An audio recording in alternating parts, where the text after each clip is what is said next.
AC and efforts. We're less than 4 weeks out from the publication of The Frontrunner, so be sure you secure yourself a pre-order while supplies last. Call now. But seriously, go to your bookseller of choice, maybe pre-order it. Order from the independents if you can, not the big A if you can help it. Also, from May 28th to June 1st, the Archer City Writing Workshops at the Larry McMurtry Literary Center are having a workshop called Feature Writing, the Reconstructed Narrative, led by Kim H. Cross, Hampton Sides, and Glenn Stout. Visit lmcmurtrylitcenter.org/events to learn more. You will enter the retreat one writer and leave a new one, a better one. No, I don't get kickbacks or commissions, so get your cynical head out of your ass. It's not always about the money, man. You know, there's a difference between losing and being a loser.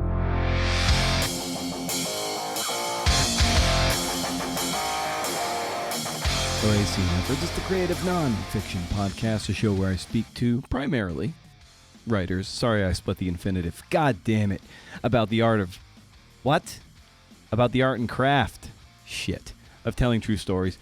Talking to tellers of true tales about the true tales they tell. I'm Brendan O'Mara. It may be Friday on your calendar, but it's leg day in Oregon. How are you? We're in the throes, man. In the throes of the pre-book promo. Not like pre as in Prefontaine, like pre-book. You get it. The book will be reviewed by the Wall Street Journal, so I'm told. What could go wrong? A Writer's Digest author spotlight, a Lit Hub thing, Powell's, a Pub Day 5K in town. It's all coming together.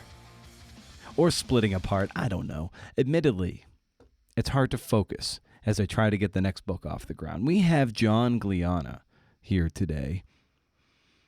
Spoke to him in December, so you know, we're making good time here at CNF Pod HQ. For the people who follow up with me from like a week ago, I'm like, you might want to get a burrito and a Pepsi Zero Sugar and just settle in for a bit. John's a fun guy.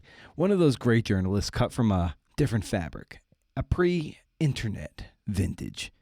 He spent 26 years at the LA Times, and he's the author of No Friday Night Lights, Reservation Football on the Edge of America. It's published by Bison Books. Except there's not really much football in the book. The story takes place in a small, secluded town of McDermott, Nevada, on the border of Oregon and Nevada. The high school rarely has enough kids to field a team of 8 or so players. They play like an 8-on-8 league. I think I got that right. It's been a long time since I read the book. Forgive me, man. If they play, they lose, and they lose big. It's the story about a town trying to keep its nose above water. It's a town abandoned by the mining industry boom of the 1980s, probably before that too. John's story is one of resilience and pride, of losing but not being a loser. Show notes to this episode and more at BrendanO'Mara.com. Hey, there you can read hot blogs and sign up for the monthly Rage Against the Algorithm newsletter. I'm getting more and more ragey, a bit ornery CNFers. So if you want book recommendations, cool links, and good cheer, sign up. First of the month, no spam. As far as I can tell, you can't beat it. Or maybe there's one thing that could. There's now a weekly companion pod stack at Creative Nonfiction Podcast.substack.com. If you want the transcripts and the text of the parting shot, deep dives into the archives, this is the newsletter to enrich in your podcast experience. It's pretty cool. You should shotgun a few. I try to have it published the day an episode publishes, but it might trickle out into the weekend. It's a lot. And while we're hawking product, don't forget to window shop at patreon.com/CNFpod. If you want to support the show financially, you can also follow for free to be a wallflower. The $4 and up tiers get some one-on-one time with me to talk some things through. Maybe it's research and reporting. Maybe it's writing. Maybe it's marketing. Maybe it's that pesky voice in your head that tells you you're not worth it and that your dream is stupid. I can speak to it because my dreams are dumb too. And thanks to Kate Carpenter for upping her membership from $2 to $4. Thank you. In this episode, we talk about what a Glionna Story is. I wish I had a story named after me. How John didn't punch down in his writing, working with Glenn Stout on this book, what he loves most about this kind of work, and solving that thorny question of whether a story needs better writing or better reporting. You can follow the show on Instagram at Creative Nonfiction Podcast. And you can learn more about John at johnglionna, with 2 N's.com, and at johnglionna on Instagram. Stay tuned for a parting shot about why I'm not deleting my social media. Oh boy. For now, here's John. Huh.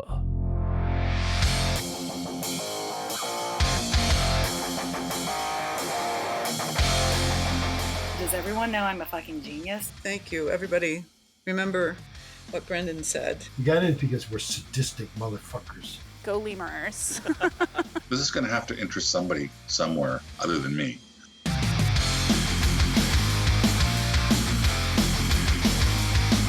Well, what are you going to do otherwise? You know, we didn't get into this because we got in because we're sadistic motherfuckers. I know.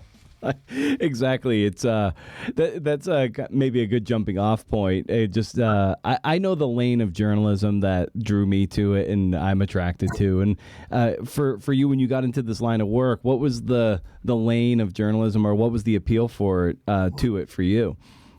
Well, I started out as a long-haired, pot-smoking ne'er-do-well in the 1970s at the University of Buffalo, or in Buffalo, Buff State. I was going to Buffalo State College, Teachers College. I wasn't sure what I wanted to do, and I didn't know, and so I took a writing class by a local poet by the name of Penelope Prentice, and I remember one of the assignments, we had to keep a journal, and I remember some of my journal entries that, when I was with my girlfriend, the world was in color and there was all these fine. Then when I put her on the bus to go back to Syracuse, it reverted to black and white, and I saw the cum stains on the, the bathroom walls, and so she puts a note at the end of the semester. She said, "John, you have a fine eye for detail. You should try journalism." It's like, huh. First time I'd ever thought about that. Grew up reading the sports page, never thought, I want to be one of those sports writers. Yeah. Just never tuned in. So I transferred to the State University of New York at Buffalo, the bigger school in town, went into the student newspaper one day, and I went up to the features editor, because I was always a features guy. I didn't really want to go out and cover hard news. I just wanted to write about the things I was interested in. And I remember Denise, and I told her, I said, I've been reading your paper, lie. You guys do a good job, but, I think I can add a touch of something. So she assigned me a story to go out and talk about. It's a good story, I think. The line when you move off campus, when you go to college and you're in the dorms, and then you connect with the people that you really like, and they're usually not your roommate on the, in the dorms. And then you move off campus and you have to, deal with these, wicked, criminal landlords and pay your own bills. And so I did the story, and I was hooked. I came back, and I ended up becoming the features editor. And I just sort of I love the newsroom. I rather than, kids, the 2020s are nothing really different than the 70s. The war was over, and kids were kind of going on campus only worrying about how they were going to get, good grades and going from library to hookups and the kids in the newsroom, they were living college in real time. They were covering the campus. I remember there was the gay movie critic, and Denise, the features editor, was a lesbian at the time. And that was the first time I was from Syracuse. I had this sheltered childhood, and I ran into these urban, intelligent people. And I remember I walked into the one of the offices, and Tim Swatala was this kind of Buffalonian, long hair, John Lennon glasses. He goes, "Hey, Glionna, I'm writing a review about this new band. They got a song called Planet Claire, and Planet Claire has pink air and all the trees are red. No one ever dies there, and no one has a head." I go, "Wow, that's cool." Were they the B-52s? And it was I never would have had that conversation outside the newsroom. So that's what launched me into the world after I graduated from college. I mean, I always likened to friends of mine, I was like a little pit bull. I had bit on the ankle of journalism, and I was going to make a living at that, and I was going to do it because it was what I wanted to do. I didn't consider anything else. Given that you were drawn to features, who are some of the feature writers of the time that really lit you up, and maybe some features today that you still occasionally reread? Well, obviously Tom Wolfe and the new journalism at the time was very instrumental, and I, uh, I went out and kind of did in college. I did my version of what I thought would be the Tom Wolfe story for me, and I called it Pump. Well, the headline, it was a double truck. This is when you were a college journalist, and if you had the inside of the paper where it opens up, and your stories covers over 2 pages with a layout, that was like nirvana. And the headline was Pumping Gas. And I went out in Buffalo looking for somebody whose job was to work in a gas station. And they did it there because that was their career. They were young guys and they weren't college kids working an extra job. And the story was about my finding the character, and I ended up finding Rich, this guy, and wrote about him. And what I liked about it is there's a certain saying, and there was a certain saying in the newsroom of the LA Times and other newspapers I've worked for, and I always took it as a compliment. But somebody would say, "Oh, that's a Glionna story." And it's like, well, what's a Glionna story? Well, you only find a Glionna story if you're looking down on the streets of New York, and kind of peering away. Hey, what's in that sewer grate there as you walk by? It's kind of a. My wife says I write about people before they get famous, and that's where I like to go. It's the real people, real stories. Well, there's a great shoe leather quality to the journalism that you were just talking about, and certainly with No Friday Night Lights, how you really just go out in the street, you meet the people, and you embed with them. So that strikes me as something that is a conscious choice on your part, and I think a way of journalism that we've, in a very digitalized way, have gotten away from. As a journalist working for a newspaper, and it's gotten worse as we go. You're constantly you're connected by a feeding tube to publish, and now that there's online, the old days of writing a story before the internet, you had, if you work for a morning paper, you had all day to write your story, and you'd research it, you'd write it, and then it'd be out the next day. But before I left, breaking news, I'd be writing the next day's story for the newspaper, but I had to put online updates of what was going on constantly, and so there's a harassment of kind of, what do you got for me, like right now. I'm proud to say I never had, at the LA Times, I worked there 26 years, I never had a desk in the main office in downtown Los Angeles. I was always somewhere out there, and that's where I wanted to be. I was in some bureau, or I could, the closest to being, versus going into the city, although I did some urban reporting. And I found my tribe in the urban areas, but I would go out in the hinterlands. And when you find a story as a journalist, what I call it, and it's been called by many, is parachute journalism. You got 3 days tops. That's it for an editor who says, you got 3 days, come back, as long as it's, it's for a Sunday piece.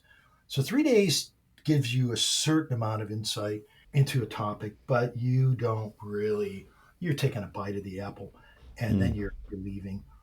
And so I wanted to do something more. The first time I met Richard Egan and the Bulldogs, I had left the Times, and I was freelancing for the Review Journal in Vegas. I'd stayed in Vegas. My wife lived in San Francisco, and after I left the Times, I didn't want to come back. My last job for the Times was I was a national correspondent based in Vegas.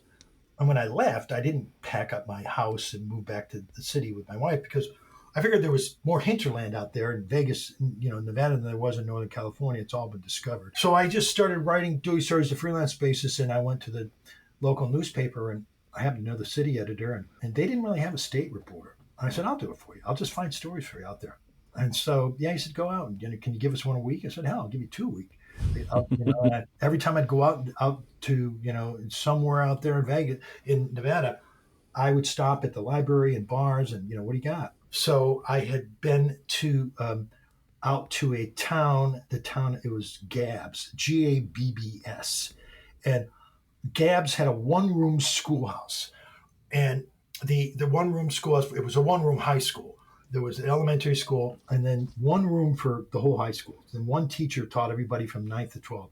And so he'd walk around the desks, and he'd talk to the 2 ninth graders, and go over to the desk, talk to the 10th graders and the seniors, and it was just like, pioneer days. And they didn't have enough kids. There was, that was the whole concept, that towns were dying there. And the much like Gabbs and McDermott, they had an industry, usually mining, and when mining left, life changed. And so Gabb's had a basketball team called the Tarantulas, the Gabb's Tarantulas, because there's an every year in the spring there's a tarantula migration. Imagine driving around Gabb's and having like 40 tarantulas across the road, and they had so few kids that they combined their boys and girls basketball team. And I thought, oh wow! But then the team folded because there wasn't even enough kids even doing that. So I called around, and I wanted to find a sports team somewhere out there in the ether of Nevada, rural Nevada. What are the struggles of a team where you got to struggle to find enough players? And so I called a guy that I knew was on my source list, Dave Jensen, who was the superintendent of schools in Humboldt County, which includes Winnemucca, and I'm sure you've been there, Brandon, on your travels. Most people know it only from the Johnny Cash remake of "I've Been Everywhere, Man." Right? Dave, when I told Dave, this is what I want to find. He goes, "Oh, you need to call Richard Egan." And yeah, who's Richard? Yeah, he's up. He's up in McDermott, right on the border. Real small school, really isolated, and he's on a tightrope every season. And when I called Richard, he almost didn't pick up the phone because it was a 415 cell phone that I had, and no one would ever call him from a 415 area. It was like if Mars had an area code. My point about I wanted to go and do a story, but I was a freelancer, and I rolled in to do the first story about the McDermott Bulldogs with a photographer. We were doing another story because when you went on a road trip, I said, I'm going to go here, I'm going to go there, because it's a long way. If you drive from Vegas up to McDermott, it's a 10-hour drive. Wow. And so we rolled in the afternoon, and they were having a practice. I met Richard, I met some of the kids, and we talked, and then a lot of it was a sort of backstory. Richard would tell me about what happened. I interviewed some of the kids. I never saw a game. I didn't have time. Their game was Saturday. I was out of there. So I wrote the story about this small town, this team, and what Richard brought to them, and it ran, and Richard just stayed in my mind along with his fellow coach Jack Smith. And I would call him up, and I loved it. I was I played high school basketball on the CYO team, and I played on the golf team. So I didn't really ever have that kind of coach player relationship. But I just loved it. I'd call him up, and I'd call Richard, hey coach, what's up? What do the prospects look like? And one day I just said, damn it, I want to come up there and spend a whole season with you. I'm just curious. I wanted to. It was what attracted me. And I've said this to groups that I've talked to. I thought I would be sort of a hipster kind of Blade Runner kind of urban journalist to these rural, mostly Native American kids, and they'd kind of want to know what's out there. I didn't really identify with the kids at all. They were a hard nut to crack, the boys, and I did try, but the adults in town, and Richard and Jack and my landlords, I could see sense the friendship that those two men had from disparate kinds of the world. Jack was a white guy from Reno. His dad was a professional wrestler and boxer and boxing coach, and he grew up in the backseat of his father's car on tour. And Richard was a Native American, and his great grandfather was a famous Native American chief who was murdered killed in the Indian Wars in the 1860s. And they both ended up there, and they both had these interesting backstories. And so I went in, and that's, to answer your question, embedding was the only way to tell their story, even though I had to suffer 3 months in a town where there was nothing to do. And, I did every Saturday. I look forward to driving the 73 miles down to Winnemucca to go to the local Walmart to do my shopping. That's what everybody else did. And I'd take orders from my friends, and hey, I'm going down to the Walmart. What do you need? But I was so glad that I did have a few bars on my cell phone that I'm a big Dodger fan, so I would listen to the Dodger games at night. There was my only, no television, and but man, did I see my whole shtick, my internal clock slowed down. And when I got out there, when I left, I felt that I had kind of gone into some sort of retreat. Every night after practice, I would come back. Practice was after school, 5:00, It was summertime, so it didn't get dark till later. I'd come back and type up my notes in the practice so they were fresh. Still a lot of light. And I would take a walk on a road that just headed off due west out to right at the sun. I'd walk a couple miles and walk back, and it was really contemplative, and it was a lonely road that I like to be on. And I end the book on that road. So yeah, I mean, um, one of the things that perhaps we can in your interest in taking having read the book, a lot of people who've read it said it's kind of a misnomer because it's not really all about football, and it kind of isn't. And through no fault of anybody, I mean, the season I was out there, the Bulldogs couldn't get enough kids to play. And I remember when I found out that they weren't going to have a season, I called my editor and I said, "There's no season here, but I think I got a book anyway." And so it's a kind of a book about humanity and small town people. I had imagined a book about a football team, a couple of real interesting men, coaches, and molding, kids and teaching them how to lose, and having what that says about the town. But then it ended up to be a story about a town where it was dying, and people they held out to live there, and what the football team said about the town. It was a complete. I looked around. I didn't have a main actor anymore, so I took the supporting actress and made her my star. Yeah, the book really is, and I don't mean this as a criticism. Like, I was surprised how little football was in it. I was just like, oh wow, this is like, to your point about McDermott being essentially the main character, but it really is a book about resilience. Really, I had a review in the LA Review of Books. It was interesting.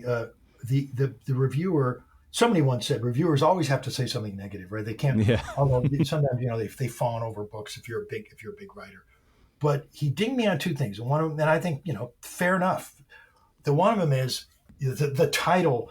Anytime you attach your tale to a kite, like Friday Night Lights, which is the seminal book about high school football and about youth sports ever written, Buzz Bissinger's book has been made into a movie, a series.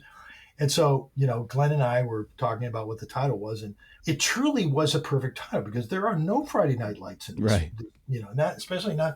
Not this team.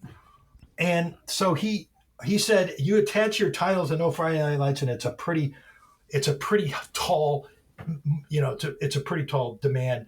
And this book doesn't quite meet it, but what book could? And so I was a failure along with everybody else who wanted to write about high school football after Buzz did.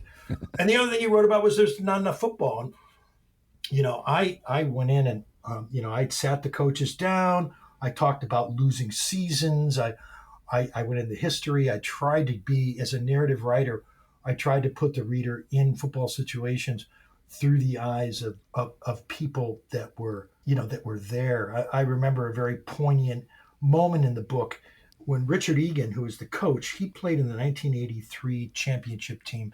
And Richard was a tough kid. He broke somebody's leg once in a hit. Years later, the guy at a bar, decades later, it was another Native American guy. And he said, "That was a dirty hit, Richard." He goes, "It was not a dirty hit. You went up, I hit you, you came down wrong."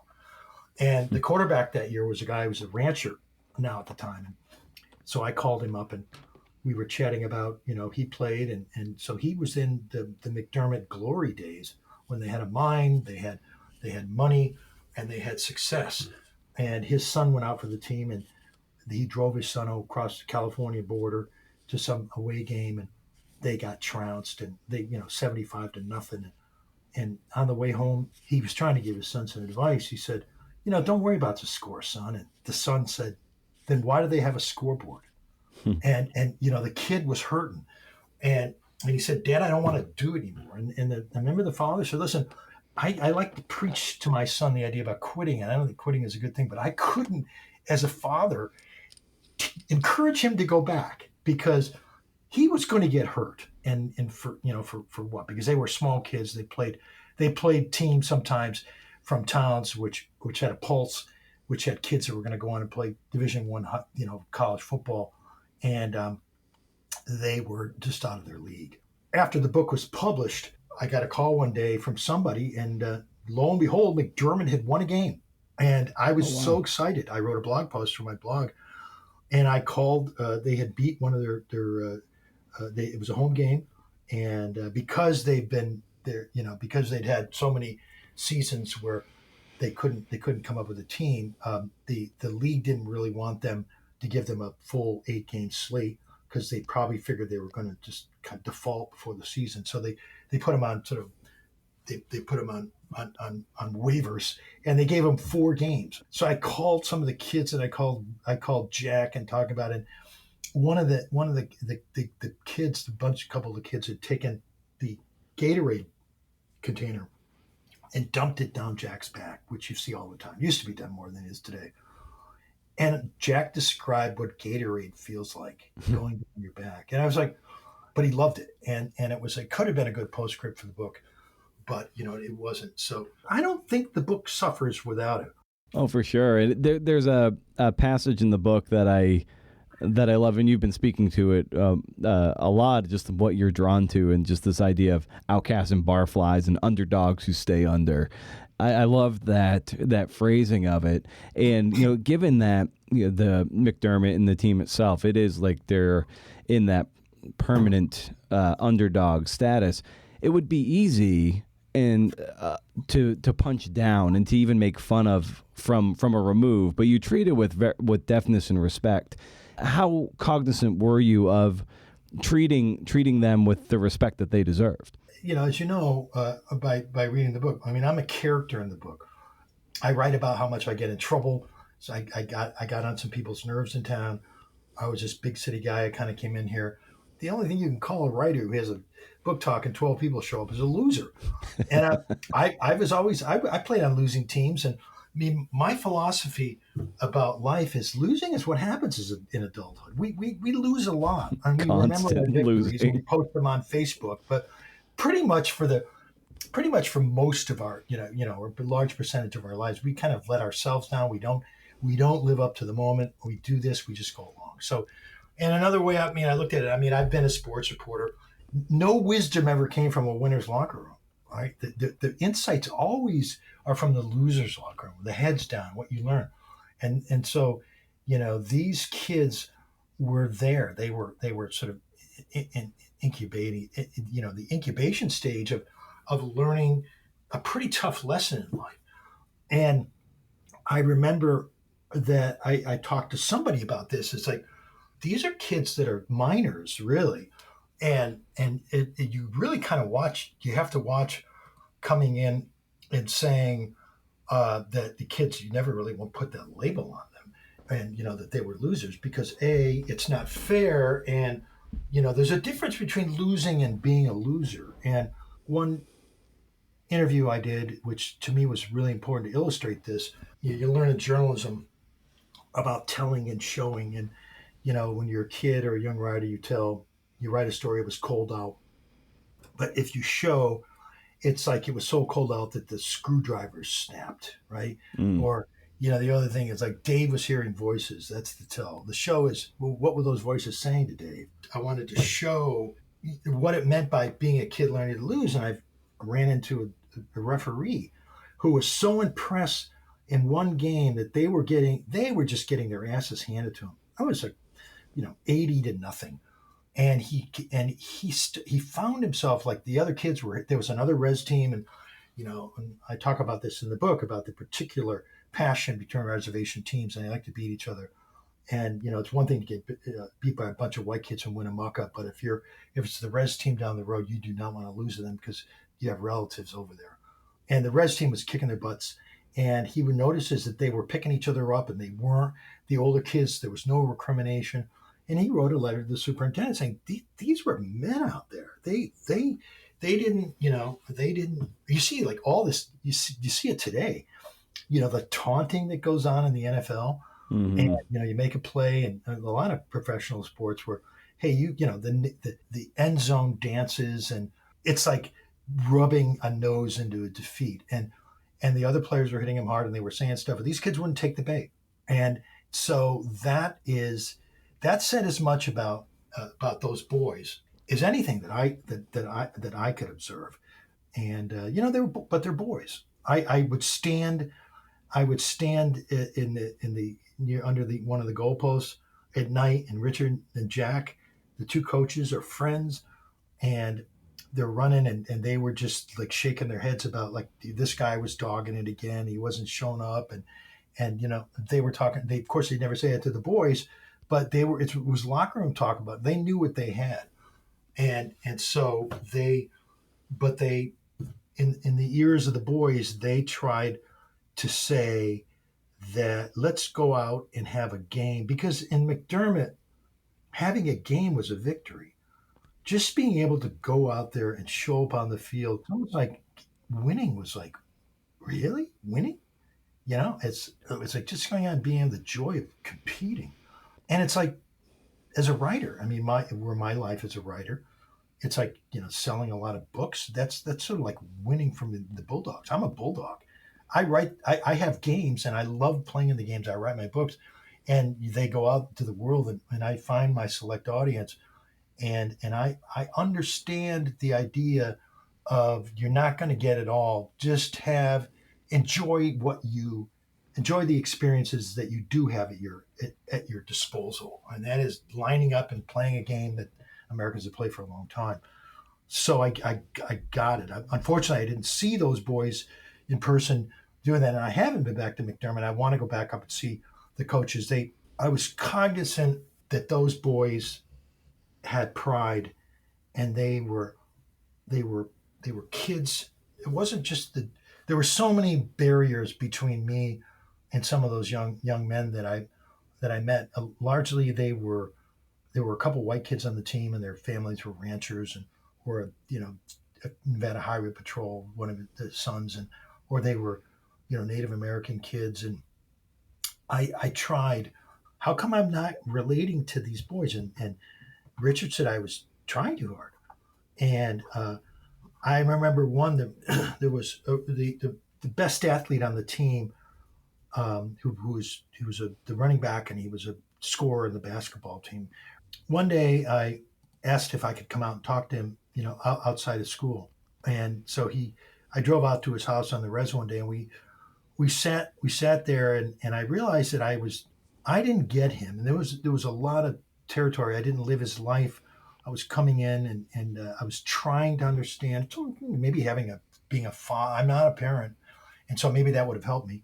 And trying to relate to somebody, but kind of thinking whatever you say is the wrong thing. Maybe like having a 13-year-old daughter. So we talked, and I remember I let long silences pass between us. We sat on the stoop. He didn't invite me in because his parents said he didn't want strangers in the house when they weren't there. And we talked a little bit about football. And then I remember I let the longest silence go. And I asked him if he was a virgin. And he didn't flinch. He just said, yeah, it was an admission of, well, that's an experience I haven't had yet. I haven't scored 10 touchdowns in a game either, but that doesn't mean I won't. And he told me a story about, life on the reservation, and the Paiute Shoshone Reservation, that he met a young girl when they were out. It was a Future Farmers of America group, and they were in some town outside off the reservation. He met a girl, and she started texting him, and he liked her, and they hit it off. And he went to his grandmother, and something about her last name kind of rung a bell. And he had, Grandma, we related. And she said, oh yeah, she's your like third cousin, right? And then immediately he stopped answering her text because this wasn't for him on the reservation. And so I remember he said, I just can't date here because I'm just too close. I'm going to have to wait till I get off, the reservation. And now he's going to UNLV, and I check in with Jack, and he's doing well. And so there were my moments of when I kind of, related, but a lot of people were kind of aghast that I would ask that question about, being a virgin. But you just really have to ask the question, At parties, my wife used to criticize me, saying, "What are you doing, writing a book?" Well, yeah, I was writing a book, and that's sometimes you have to pry and ask questions about that are uncomfortable to answer, as long as you pose them in the right way. Yeah, and to your point of being in the story, I think is a great tactic to be in there and to be the guide and to be a foil. And you're right. You can lose games and even be beaten badly, but honor still counts for something. And in their eyes, it's the biggest lesson that can be learned on a football field. And a moment ago, you were talking about just kind of seeing a lot of yourself in them, and being the grind of writing these books is kind of similar to the grind of McDermott trying to put a football team together, and you're like one person away from maybe having a season or not. Yeah. And I imagine there was a relatability that even if the kids weren't relating to you, there was something about McDermott and even that team that you were relating to. Yeah, it's like I mentioned this phrase before, but it really is life in real time. It's what you do. You live in McDermott, or you live in San Francisco, and your days, and it's like you're paying attention to what is going on around you, and you find through that attention ways to enjoy the moment that might be boring for somebody else, but you find a way to thrive within it. I was on some kind of Facebook string or some social media string, and it was a writers group, and somebody said, "What's your favorite moment as a writer?" And all these people were like, talking about this, and then, "Oh, it's the day of publication. It's the day when I get my Pulitzer." And my answer was, I love it when I'm on my first cup of coffee in the morning and I'm looking at the screen and I'm rereading the last 150 words that I wrote the day before and saying, "Oh yeah, that was good, but yeah, this is better." And building as a writer, looking back and rereading and editing, you first draft and rebuilding and knowing what to cut and adding stuff. To me, it's wonderful. It's a laboratory. And I don't need anybody else, and I'm oftentimes happy with the product. And I'm a clown that makes balloons that kids don't like, but I like to make those balloons because I do it pretty well. And to me, they look like real animals.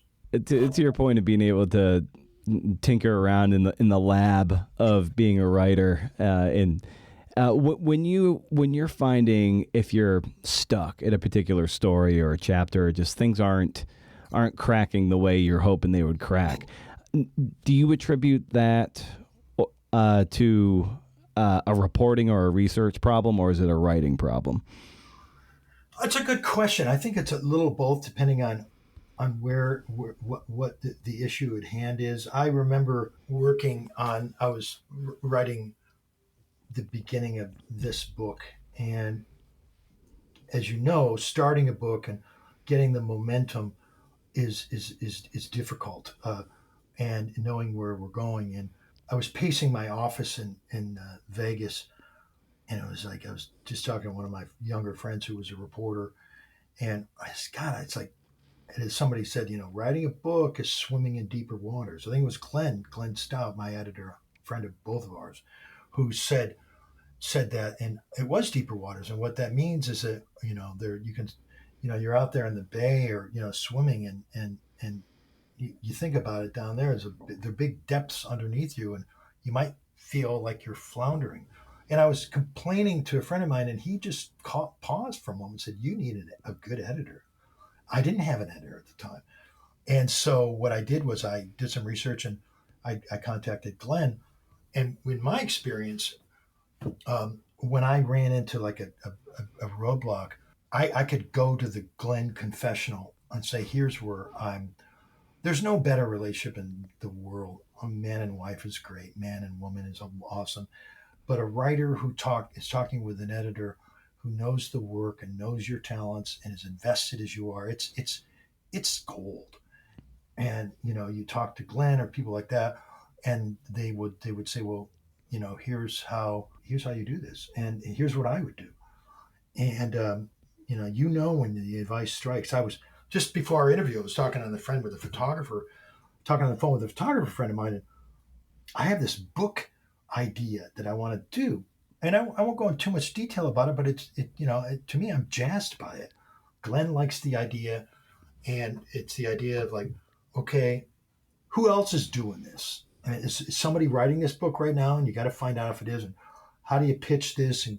And my photographer friend said, "Why don't you just write a magazine story for a major magazine, pitch it that way, and that way you can do the work, and then you can get into it." And it was brilliant. I was like, "Yeah, that was the buoy I was swimming for. It was deep waters, Mm. like this big project, and I hadn't even found a publisher yet.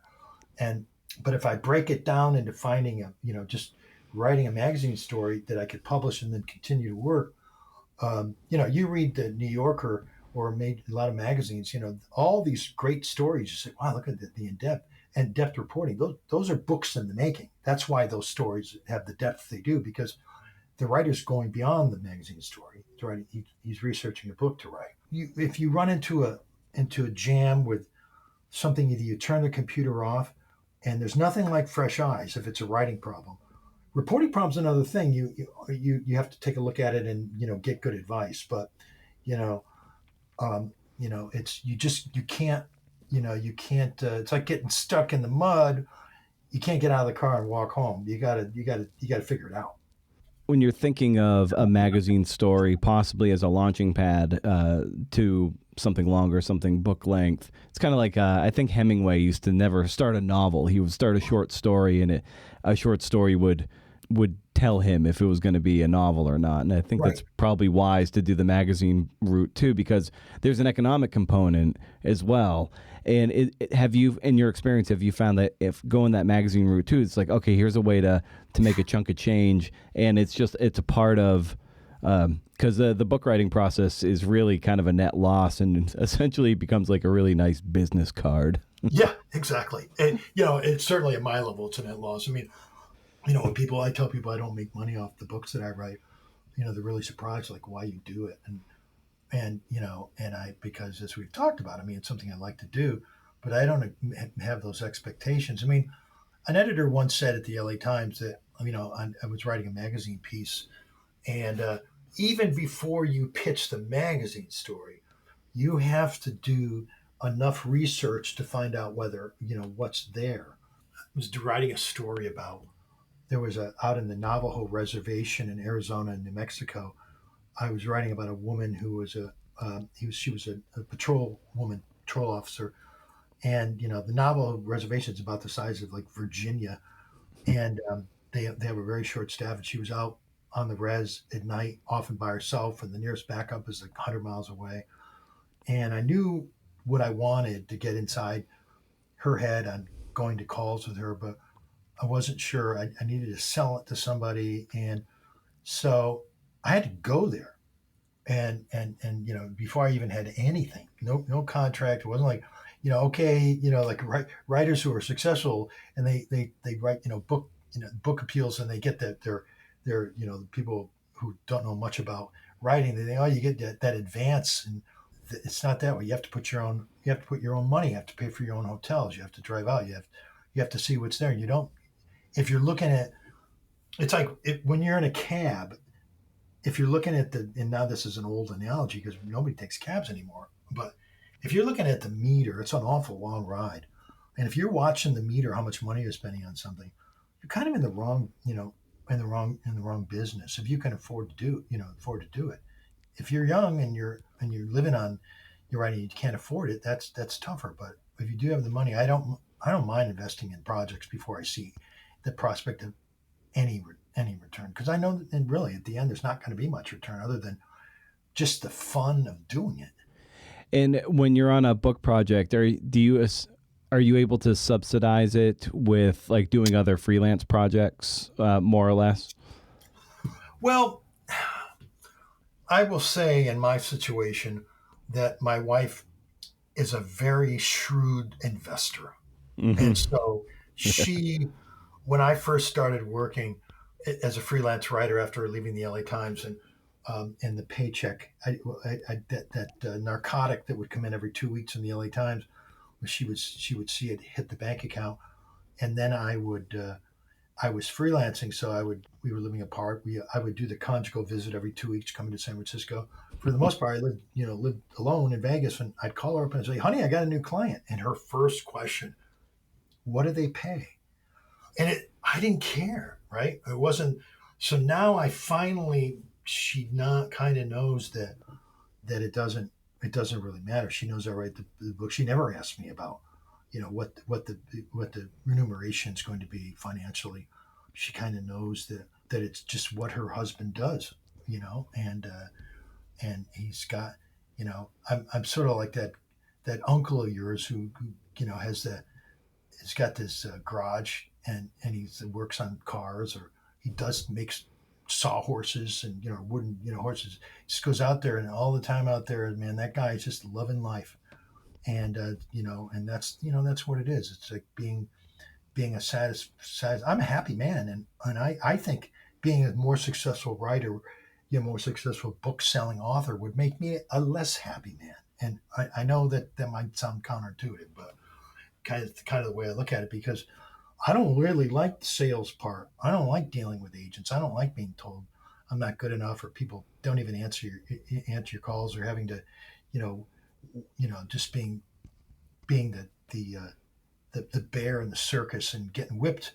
I like being, doing what I do, and unfortunately, you have to sell it. And I don't want to sound too negative about that. I mean, people will say, what would be your perfect analogy? And I said, my perfect situation would be like working for a newspaper in a small town of 5,000 circulation, and I'm a columnist, and I write my columns, and there's not many people. 5,000, that's it. That's who goes. But everybody in that town reads my column. I know that it's a 100% saturation. And if I got a small publisher who published my books, and they say, hey, Glionna, we really like that one. What do you got? What do you got for us next? I'm thinking about doing this. It's that going out, finding projects, and researching them, writing them, getting inside people's heads, and being able to write about them in a way where they say they like it, that it was accurate. Oh, that's great. Well, John, there's a question I always love asking towards the end of these conversations, and it's always about just a cool recommendation of sorts that you would share with the listeners, something that's exciting you and bringing you a little bit of joy in it. A lot of writers, they recommend books, but it doesn't have to be books. It can just be anything that you find exciting. So I just extend that to you. Well, yeah, thank you. I think that's a great question, and I think there's something of your audience, whether the thing about becoming a writer or an artist or river guide, or whatever their pursuits are. I think I just got back from China, and my wife is from Beijing, and just being in Beijing, and being in I was near Tibet. I wasn't in Tibet, and traveling. There's no better buzz than travel. Travel makes you see the world at home in a different way, and it opens your eyes. But just because you are not traveling abroad or outside, you can travel in your own backyard. It's almost like people taking, what are you doing on your vacation, Bill? Now I'm going to kind of play tourist here in San Francisco. And I think that what you do every day is play tourist. I think a friend of mine put it this way. He said, just get out every day and meet people, and you'll find, that experience of whether it's the mechanic, or you're going to a bar you haven't ever been into. That in correlation with reading. I mean, you must read if you're a writer, just to imitate, just to go places. And I think it's very kind of in a way, it's subconscious, the way the narrative flow of another writer's mind. Either you'll assume things that you like, or you'll not. But the places you'll go, by reading. And I read all nonfiction. I don't read fiction. I'm reading now a book about Stanley Livingston, and Dr. Livingston, I presume. The journalist who went after the missing scientist. And I love being in Africa. I love it's 150 years ago, and I can't wait to when my day is ready, where I'm ready to dive into that book again. I will close by saying this. I mean, that I think illustrates this point, perhaps the show versus the tell. I was in my office one day in San Francisco, and I was working my workaday world life as covering San Francisco for the LA Times. And I was eating my lunch at my desk, and the secretary came up and said, there's a guy at the door, and he wants to speak to a reporter. And, okay, what's he want? Well, he's British, and he's riding his bicycle around the world. He's in San Francisco, and he's kind of peddling a story when he comes in. So Richard Gregg came in, and he sat down, and I loved Richard. I mean, he was just like, he was coming through North America, and he was on, his way. He'd been across to Asia. He'd been here and there. And it's like, oh my God, I'm so jealous of being at his freedom. So I picked up the phone. I go, honey, can I bring home a perfect stranger to stay with us for a few days? Of course, she said, okay. So Richard stayed with me for like 2 weeks in our house in San Francisco. And he started coming with me on my stories. And so when he was there, I did a story about the San Quentin baseball team. And it was the team that plays all home games, because it was all made up of like murderers row, guided killing, and teams like Babe Ruth baseball teams would go to the prison and play them. And he came with, and we did a story about a robot called Slats that was made at the University of California, Berkeley. And Richard loved my life. He thought I had the perfect life, and I thought he had the perfect life, and we both had the perfect life. Because our spirit was going out there and being adventurous, whether you do it at home or you do it on the road. So I just think my lesson to people is like, fortify your mind with reading, and fortify your soul every day. It's a fascinating world out there. I'd much rather read a book that I know it really happened than something. And there are great novels out there. I read for work, and I read for adventure, and that's where my interests lie. Well, that's wonderful, yeah, and that very sentiment is really baked into No Friday Night Lights, and how you just really detail and sit with this town, the underdogs who remain under, and it's a wonderful piece of immersive journalism, and this conversation was wonderful too, to get your insights into how you go about the work and finding those Glionna stories. So it was really fun. It was really fun. Thank you so much for having me on the show.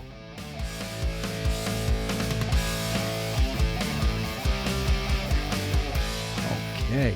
Well, thanks to John for the patience. My God, it's been like a million years since we recorded and got this together. Thanks to you, kind listener. Also, consider the Archer City workshops about the feature writing, the reconstructed narrative. Few spots left. I'm telling you, learning from those three might be some of the best money you ever spent. Just saying. I believe it was the parting shot for episode 460 with Megan Marshall. I don't know. Honestly, I lose track of what I say on the podcast, lose track of the episodes. I used to have an encyclopedic knowledge, but there's just too many now. But it was something, and it had something to do with potentially deleting my meta properties. Facebook and Instagram. I have a Facebook profile, but it's only for reporting. I don't hang out there. But I am addicted to Instagram whenever it's at my fingertips. Anyway, the deletion, it might still be on the table, but this is an argument here for keeping them. And let me explain with an anecdote. Several years ago, I was at Saratoga Racecourse, and a friend, along with his religious parents, visited. It's a horse racing venue. Gambling being a big no-no to Texas-raised Southern Baptists. My pal's mother wouldn't gamble, but she gave me money to bet for her, because in her head, this absolved her of the act, outsourcing the sin to the unredeemable, ya boy. I say this because social media is something I disdain, but have accepted the necessary evilness of it all. Though I harbor fantasies of the mass deletions of our accounts and watch as the tech oligarchs' empires crumble at the collective click of a mouse. There's something to be said that self-promoting our articles or books isn't worth the trade-off that puts even more millions and billions into the pockets and net worth of these terrible men. And I often ask you to share the show or otherwise promote my stuff. I can say that the work I do is putting the shit out there, and then I put it on you to share it. If we're being honest, how often does anybody really share anything when asked? I know I rarely do. I try to be better about that. I try and do my part, but I often consume cool things and end right there. Now, I don't have to live on social media, nor should you, but it would be unfair of me to ask you to get your hands dirty on social media, so I don't have to. Social media once removed. That makes me no different than my friend's mother asking me to place a few bets on horses for her. Now, my wife, partner, whatever, and I were lamenting how much we habitually reach for our phones, even if it's just for games. But there's always the seduction and compulsion of constant email checking and doom scrolling. And I said to her in this moment of frustration and rare moment of clarity, this thing in our hands, man, it's just a toolbox. It's there to serve our needs, depending on the tool. All too often we allow it. The toolbox becomes the master, and we become its toolbox for attention, for data, for numbing. In a nutshell, that's my argument for keeping things. I know I find out about events through Instagram that I otherwise wouldn't know about.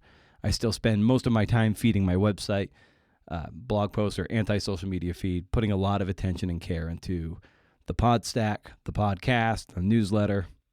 Those things matter. Really steeping myself in my podcast transcripts and making good permission assets that are nourishing and inspiring. One hopes, or one can hope. And sure, many of us hate the idea of promoting and self-promoting. It always feels icky. That's almost a universal feeling. But if we step out of our own heads for just a second, we didn't do any of this shit alone. There are editors, designers, agents, publicists, marketing people, book packagers, booksellers, researchers, spouses, and friends who are very much invested in the journey. Not just you. You think NFL quarterbacks like getting up to face the media after every game? They are obligated to, I think per the CBA, collective bargaining agreement, but A usually has the highest paid player and basically middle management. By and large, there's someone who represents the entire team. In a way, as the author, yeah, your name's on the cover, but you are a proxy for the entire line of production. To fail to do your part, or our part, of the promotion sells everyone short. Also, regarding social media, it may feel like you're spamming the world, but based on the nefarious algorithms, I don't know, fewer people than we think are actually seeing our shit we post anyway. All of this is to say that failing to promote your/our own work, I'll just use our, out of some self-righteous virtue, may appeal to some hipster ethic, certainly one that appeals to me on some level, on some base level, but it's also selfish and undermines the team of people who helped realize the dream. Yeah, it's a good reminder that we don't have to delete all our shit to rage against the algorithm. Keep them there as placeholders. There are degrees of raging, from complete abstention to pure intentionality. Also, it's a bit of a dick move to let others do your dirty work. I got enough strikes against me. I don't need that one too. So stay wild, CNFers. And if you can't do, wouldn't you like that on a t-shirt? Interview. See ya.